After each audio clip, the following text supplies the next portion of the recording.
saya akan memulai presentasi pada data yang saya ambil, yaitu judul data yang saya ambil itu adalah kepadatan penduduk menurut provinsi dengan satuan jiwa per kilometer kuadrat pada tahun 2016 sampai 2022, di mana sumber data yang saya ambil itu yaitu dari BPS atau Badan Pusat Statistika, di mana pada Excel ini saya cantumkan link sumbernya. Hal pertama yang kita lakukan di sini itu adalah memahami data asli yang kita miliki. Jadi, seperti judulnya, kepadatan penduduk menurut provinsi dengan satuan jiwa per kilometer kuadrat.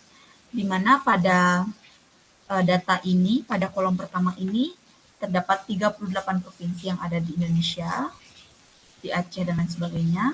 Kemudian kolom yang kedua, ini mempresentasikan jumlah kepadatan penduduk menurut provinsi dengan satuan jiwa per kilometer pada tahun 2016. Kemudian pada kolom yang ketiga, ini mempresentasikan jumlah kepadatan penduduk menurut provinsi pada tahun 2019.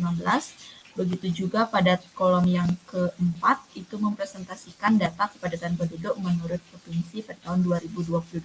Misalnya kita ambil salah satu provinsi, yaitu Provinsi Aceh, di mana pada tahun 2016 itu jumlah kepadatan penduduknya itu adalah 88 dengan satuan jiwa per kilometer kuadrat. Pada tahun 2019 itu 93 jiwa per kilometer kuadrat, dan tahun 2020 itu 91 jiwa per kilometer kuadrat. Begitu juga provinsi lainnya, yaitu 38 provinsi. Nah, di mana pada pengolahan data ini, dengan mengolah data ini untuk mencari mean, median, standar deviasi, dan lain sebagainya, akan mempermudah kita dalam menjawab pertanyaan statistika maupun pertanyaan kebijakan pada pembahasan selanjutnya. Pertama, untuk olah data yang pertama itu ada pada tabel pertama, di mana saya pada tabel ini saya membuat ukuran pemusatan datanya pada jumlah kepadatan penduduk selama 3 tahun terakhir, di mana saya membuat mean, median, dan modusnya. Nah, tujuan saya untuk membuat ukuran pemusatan data ini, dengan kita mengetahui mean, median, modus itu, kita akan mengetahui bagaimana tren kepadatan penduduk pada selama 3 tahun terakhir, mengetahui provinsi yang berada di tengah-tengah, dan lain sebagainya. Oke, lanjut ke olah data selanjutnya, itu ada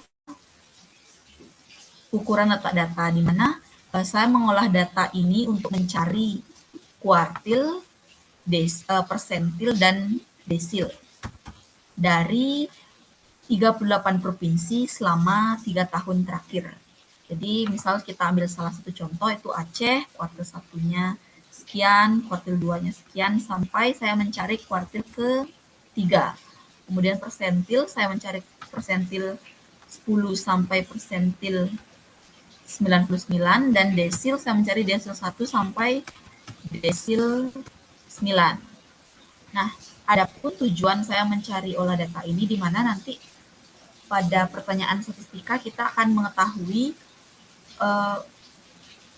letak provinsi dengan kuartil 1 itu provinsi yang mana saja, kuartil yang mana saja, dan seterusnya. Ukuran penyebaran data pada jumlah kepadatan penduduk selama 3 tahun terakhir, di mana saya mencari maksimum, minimum, range, deviasi rata-rata, varian, dan standar deviasi. Dari sana kita akan mengetahui tren penyimpangan kepadatan penduduk menurut provinsi selama 3 tahun terakhir, yang akan saya bahas nanti di pembahasan selanjutnya. Oke, jadi ini menunjukkan ukuran data dari data mentahnya. Kemudian olah data selanjutnya saya mencari teorema CBZ. Nah, di mana pada kolom pertama ini mempresentasikan 38 provinsi. Kemudian pada teorema CBZ ini saya mengolah datanya menjadi K plus minus 2 simpangan baku dan K plus minus 3 bahan baku. Di sini kita dapat mencari batas bawah dan batas atas dengan rumus kalau batas bawahnya itu min dikurang dalam kurung K dikali standar deviasi dan batas atasnya min ditambah K dikali standar deviasi dengan rumus kita memakai 1 min setengah, 1 per K kuadrat. Begitu juga dengan yang K sama K plus minus 3, olah data untuk teorema Chebyshev ini kita akan menjawab beberapa pertanyaan statistik, misalnya sekurang-kurangnya berapa persen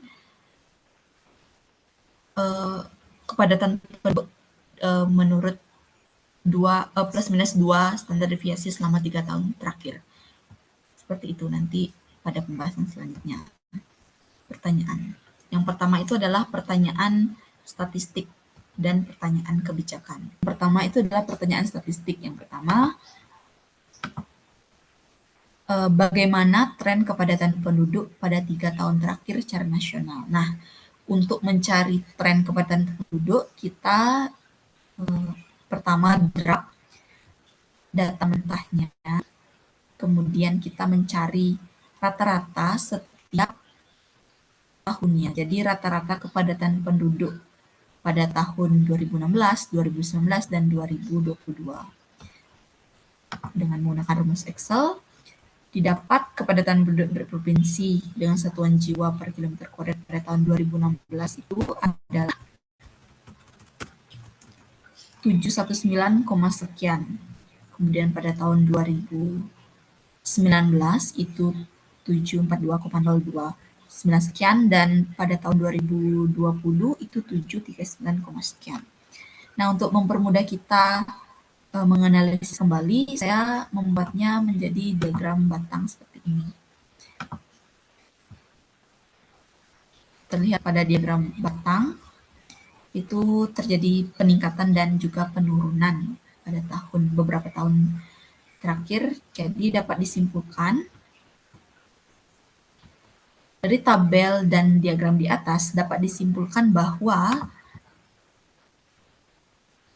tren kepadatan penduduk berprovinsi selama 3 tahun terakhir, yaitu pada tahun 2016, 2019, dan 2020, itu sangatlah bervariasi. Nah, dilihat dari rata-rata kepadatan penduduk tahun 2016 ke tahun 2019 itu mengalami peningkatan sekitar 22,5582 jiwa per kilometer kuadrat, dan kepadatan dari tahun 2019 ke tahun 2020 itu mengalami penurunan sekitar 2, sekian jiwa per kilometer kuadrat. Provinsi mana yang memiliki kepadatan penduduk tertinggi dan terendah? Nah, untuk mencari hal itu, kita drop kembali data mentahnya. Untuk mencari penduduk yang tertinggi itu dapat kita gunakan maksimum dan minimum dari kepadatan penduduk sesuai urutan tahunnya dari tahun 2016, 2019, dan 2020.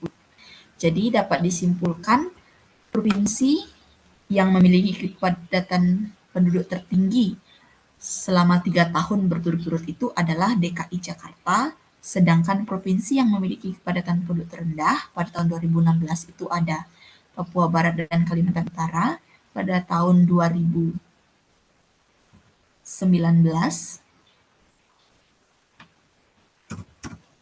itu adalah Papua Barat, sedangkan pada tahun 2020 dipegang oleh Kalimantan Utara. Oke, lanjut ke pertanyaan selanjutnya, yaitu provinsi mana yang memiliki kepadatan penduduk berada di tengah-tengah. Nah, dari sini kita dapat menggunakan median. Jadi, median dari seluruh provinsi selama 3 tahun terakhir itu 101,5 itu kita bulatkan 102. Nah, dari data mentahnya, dari data yang tersedia, Gorontalo lah yang memiliki nilai itu. Jadi dapat disimpulkan provinsi yang memiliki kepadatan penduduk di tengah-tengah pada 3 tahun terakhir yaitu Provinsi Gorontalo dengan 102 jiwa per kilometer kuadrat. Kemudian pertanyaan selanjutnya, itu pertanyaan keempat, provinsi mana yang kepadatan penduduknya berada pada urutan kuartil 1?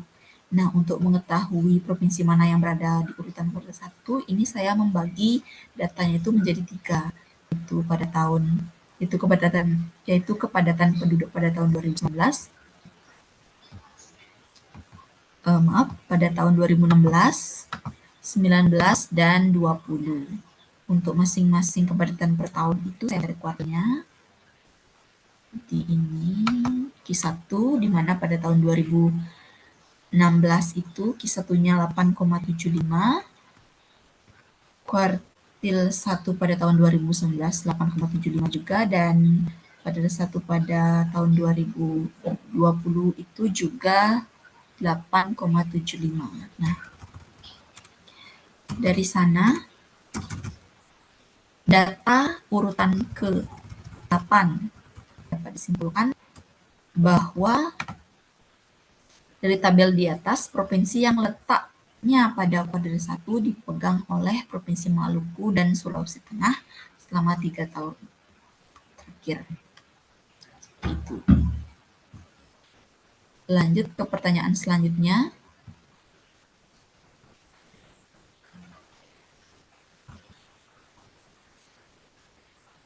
Pertanyaan kelima, provinsi mana yang memiliki nilai penyimpangan tertinggi? Nah, seperti yang saya jelaskan tadi, untuk mencari nilai penyimpangan tertinggi itu kita dapat lihat dari mencari standar deviasi dari setiap provinsi selama 3 tahun terakhir. Sehingga disimpulkan, provinsi yang memiliki nilai penyimpangan tertinggi itu adalah DKI Jakarta, dapat dilihat pada tabel penyimpangannya mencapai 245,96 jiwa per kilometer kuadrat. Pertanyaan 6, bagaimana tren penyimpangan rata-rata 3 tahun terakhir secara nasional? Untuk mencari tren rata-rata penyimpangannya, kita dapat mencari standar deviasi untuk penduduk setiap tahunnya. Nah, ini saya sudah cari. Pada tahun 2016 itu standar deviasinya 2636, sekian. Pada tahun 2019 itu 27,0708, sekian. Pada tahun 2020 2708, sekian. Untuk mempermudah menganalisisnya, saya menggunakan hingga disimpulkan dari tren penyimpangan rata-rata selama 3 tahun terakhir itu cukup bervariasi jika dilihat pada tabel dan diagram di atas, menyatakan jumlah kepadatan penduduk selama 3 tahun terakhir itu semakin meningkat.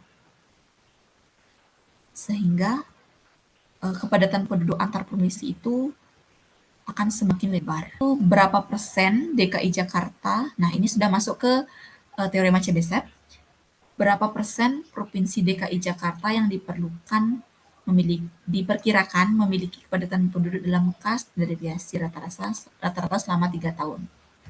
Nah, dari olah data menurut teorema Chebyshev yang tadi,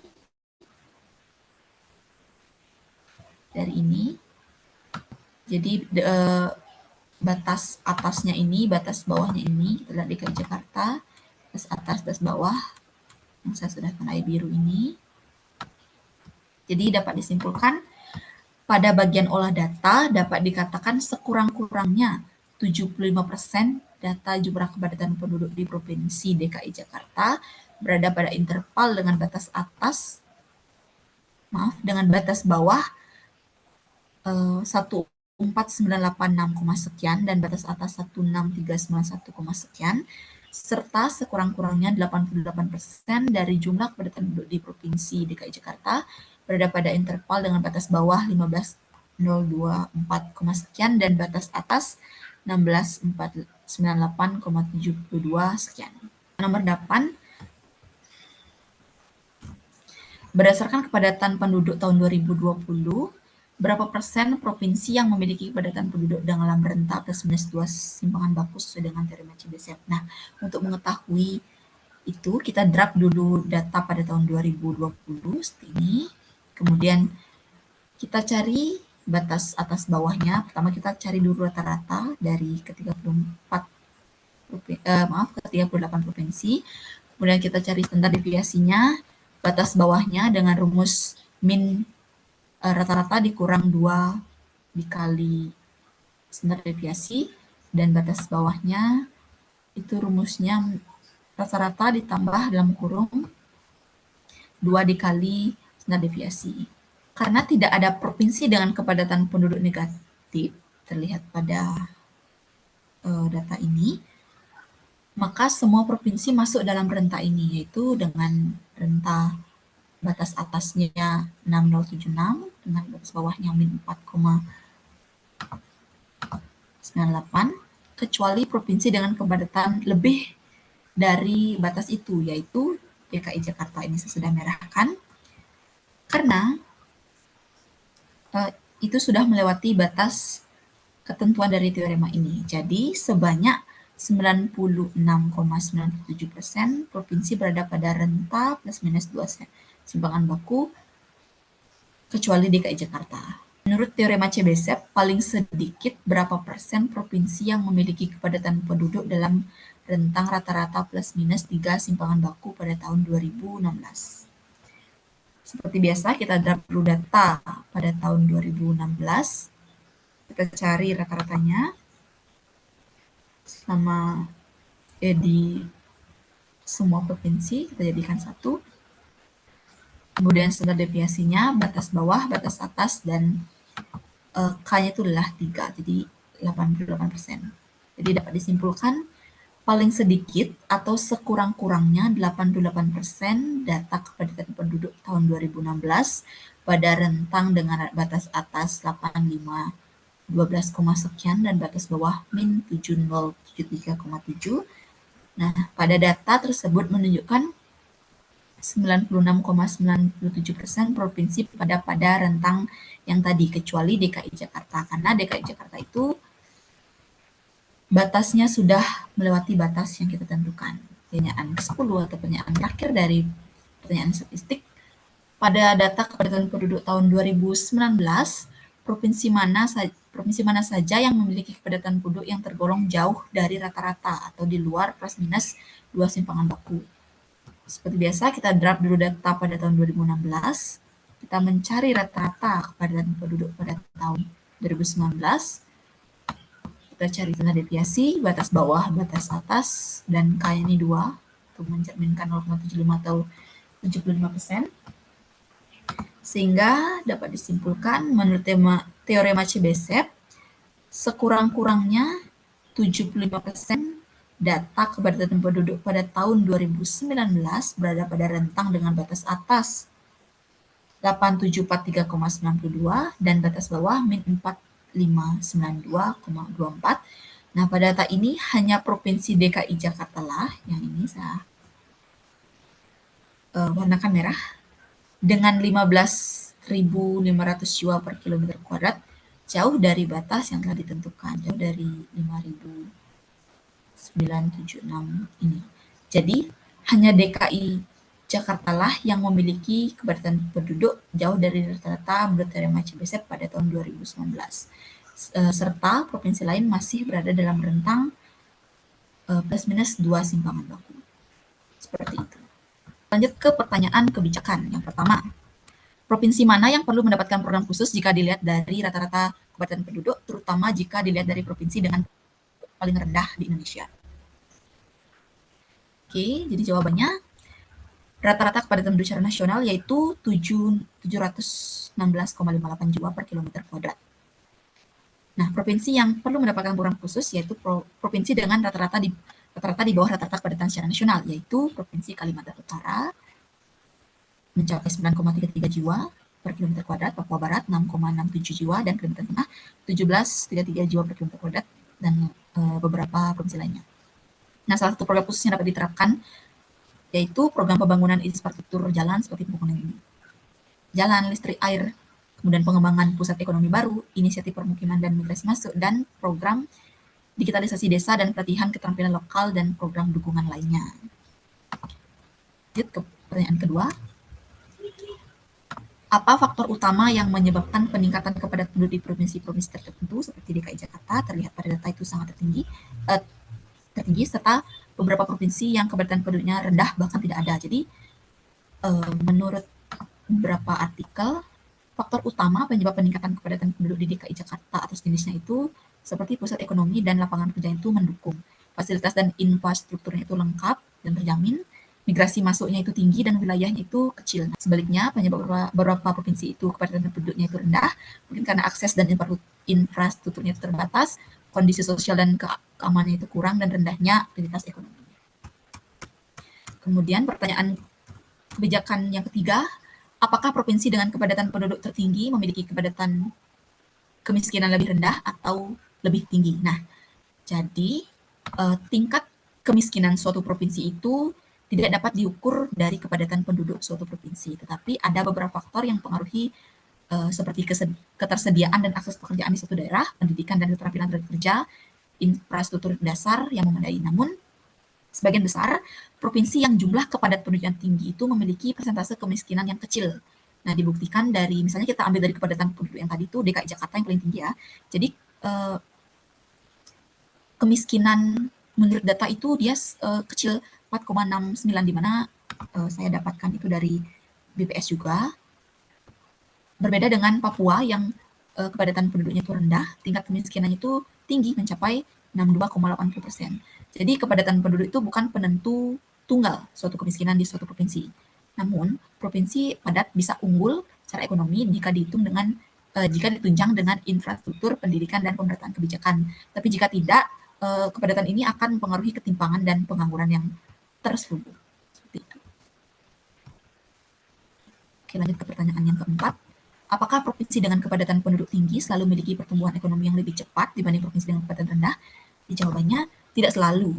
Hal ini karena suatu provinsi yang kepadatan penduduknya itu tinggi cenderung memiliki pertumbuhan ekonomi yang cepat.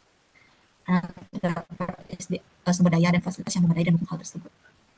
Namun tidak menutup kemungkinan provinsi ini cenderung mengalami penurunan tingkat ekonomi karena kurangnya perhatian dari SDA yang memadai itu. Hal ini dapat dilihat dari salah satu provinsi yang penduduknya padat, yaitu DKI Jakarta,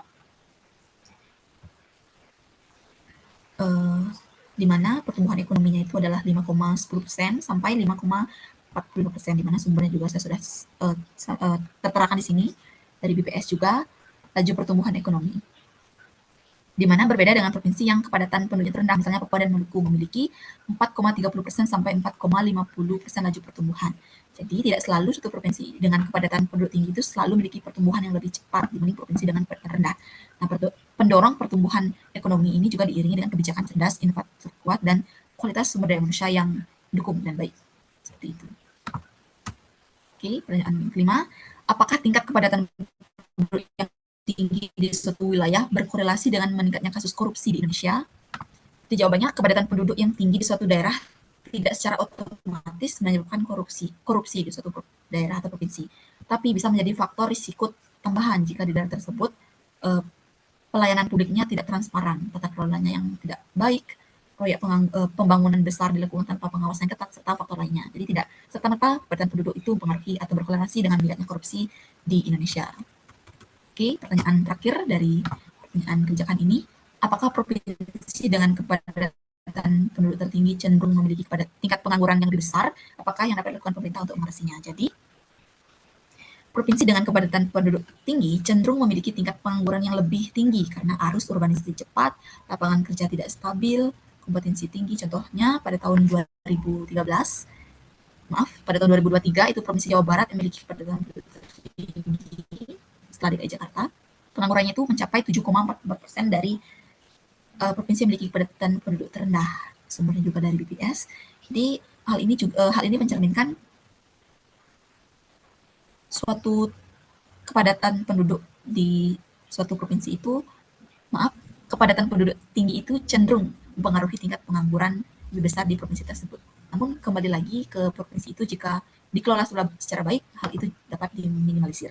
Kemudian apa yang dapat dilakukan pemerintah untuk mengatasinya? Jadi hal yang dapat dilakukan pemerintah itu seperti memperluas pelatihan dan upskill, pemerataan investasi, bangunan ekonomi digital kreatif, perbaikan sistem urbanisasi sehingga pemerataan kepadatan penduduk di Indonesia itu akan merata atau seimbang, tidak tumpang tindih. Mungkin sekian presentasi tentang kepadatan penduduk menurut provinsi dengan satuan jiwa per kilometer kuadrat pada tahun 2016, tahun 2019, dan 2020 yang saya dapat sampaikan. Mohon maaf jika ada kesalahan kata saat pengucapan. Terima kasih atas perhatiannya dan saya tutup dengan Parama Santi. Om Santi Santi Om. Wassalamualaikum warahmatullahi wabarakatuh. Salam sejahtera untuk kita semua. Salam Namo Buddhaya, salam sejahtera dan salam harmoni.